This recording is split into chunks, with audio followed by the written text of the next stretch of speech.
त्रिलोक नगर गांव में एक राजू नाम का आदमी अपनी पत्नी सुनीता के साथ रहता था। वो आपस में एक दूसरे से बहुत प्यार किया करते थे।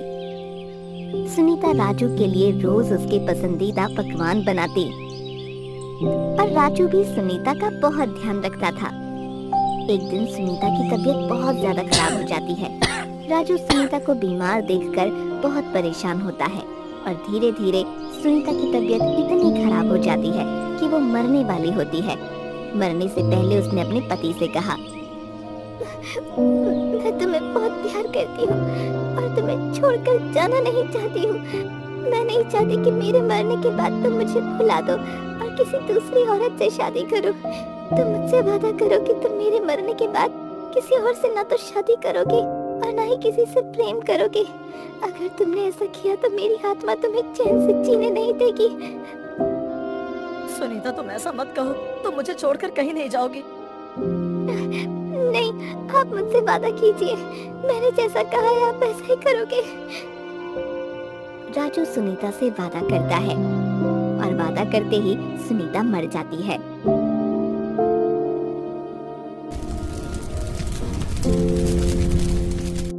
सुनीता के जाने के बाद राजू सुनीता को बहुत याद करता है और दुखी रहने लगता है। उसकी ऐसी हालत देखकर गांव वाले मिलकर जबरदस्ती राजू की शादी कमला नाम की एक सुंदर सी लड़की से करवा देते हैं।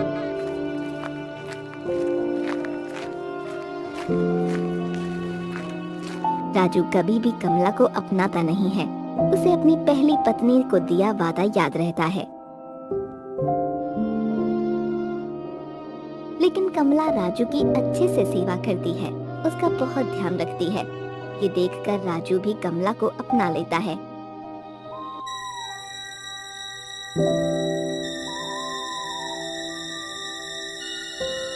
एक दिन राजू को ऐसा लगता है कि कोई उसे पीछे से पुकार रहा हो।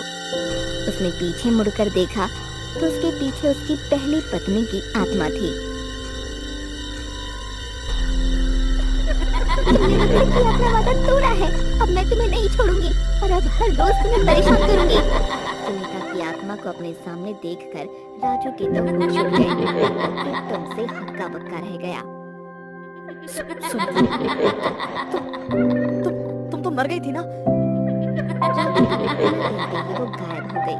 राजू घबरा गया।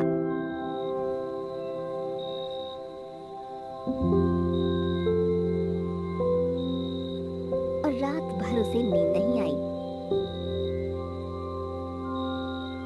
अगले दिन भी रात को उसे सुनीता की आत्मा दिखाई दी। उसे बोली, मैं तुम्हें चैन से नहीं जीने दूंगी। मैं जानती हूँ कि आज तुमने मेरी सौतन से क्या-क्या बातें की हैं। और उसने राजू को वो हर एक बात बता दी जो उसने कमला से की थी। ये सुनकर राजू डर कर कांपने लगा।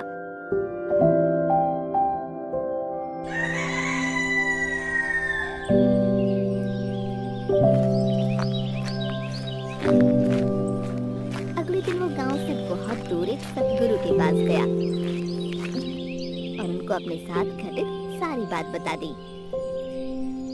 ये आत्मा बहुत चालाक है।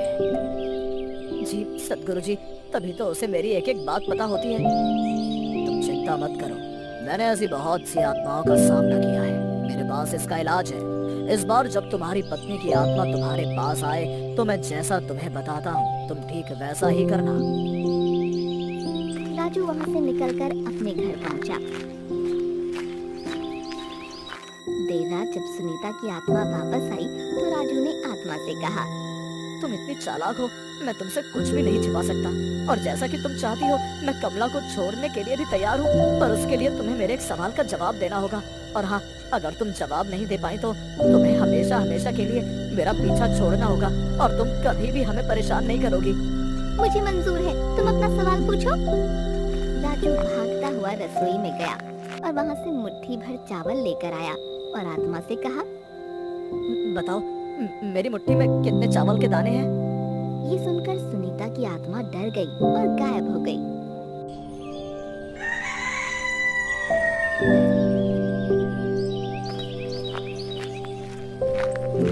अगले दिन जब राजू सतगुरु के पास उनको शुक्रिया कहने गया। सतगुरु जी, सुनीता की आत्मा से मेरा पीछा छुड़ाने के लिए मैं जीवन भर आपका आभारी रहूंगा। पर मैं ये नहीं समझ पाया कि आखिर उस जवाब में ऐसा क्या था कि एक झटके में ही सुनीता की आत्मा गायब हो गई। बेटा, दरअसल ऐसी कोई आत्मा थी ही नहीं। मतलब मैं समझा नहीं सतगुरु जी। हाँ, कोई आत्मा थी ही नहीं। दरअसल दूसरी शादी करने से तुमने जो अपनी बीवी सुनीता को जो वादा किया था वो टूट गया था, जिसकी वजह से तुम्हें एक अपराध बोध महसूस हो रहा था और उसी वजह से तुम्हारे दिमाग में एक भ्रम पैदा हो गया जो तुम्हें तुम्हारी बीवी सुनीता की आत्मा का अनुभव करा रहा था। अगर ऐसा था तो वो मेरी हर बात कैसे जानती थी? क्योंकि वो तुम्हारा बनाया हुआ ही भ्रम था, इसलिए जो कुछ तुम जानते थे वो भी जानती थी। और यही कारण था कि मैंने तुम्हें वो चावल के दाने वाला सवाल पूछने को कहा था, क्योंकि मैं जानता था कि इस सवाल का जवाब तुम्हें भी नहीं पता होगा और इसलिए वो आत्मा भी इसका जवाब नहीं दे पाएगी और तुम्हें तुम्हारे दिमाग की ही उपज से छुटकारा मिल जाएगा। राजू सतगुरु की पूरी बात समझ चुका था और उसने एक बार फिर से सतगुरु जी को धन्यवाद किया और अपने घर लौट गया। और उसे कभी भी अपनी पहली पत्नी सुनीता की आत्मा नहीं दिखाई दी और वो अपनी दूसरी पत्नी कमला के साथ खुशी खुशी रहने लगा।